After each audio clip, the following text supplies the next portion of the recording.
தமிழகத்தில் தங்கியுள்ள பாகிஸ்தானியர்கள் குறித்து கணக்கெடுக்கும் பணியில் காவல்துறையினர் ஈடுபட்டுள்ளனர். பாகிஸ்தானியர்கள் வெளியேற தமிழக அரசு உத்தரவு ஒன்றை பிறப்பித்துள்ளது. இதுகுறித்தான கூடுதல் விவரங்களை வழங்குவதற்காக நமது செய்தியாளர் சுப்பிரமணியன் இணைப்பில் இருக்கிறார். வணக்கம் சுப்பிரமணியன், கூடுதல் விவரங்கள்.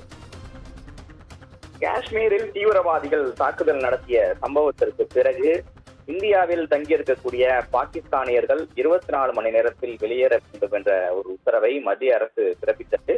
அதன் அடிப்படையில் ஒவ்வொரு மாநில போலீசாரும் எவ்வளவு பாகிஸ்தானியர்கள் அந்தந்த மாநிலத்தில் தங்கியிருக்கிறார்கள் என்ற விவரங்களை சேகரிக்கக்கூடிய பணி ஈடுபட்டுக் கொண்டிருக்கிறார்கள். குறிப்பாக மத்திய உளவுத்துறை அதிகாரிகளும் இந்த கணக்கெடுப்பில் ஈடுபட்டு இருக்கிறார்கள். தமிழகத்தை பொறுத்தவரையில் மருத்துவ சிகிச்சைக்காக பாகிஸ்தானில் இருந்து தமிழகத்திற்கு வருபவர்கள் அதிகம் பேர் இருப்பதாக கூறப்படுகிறது.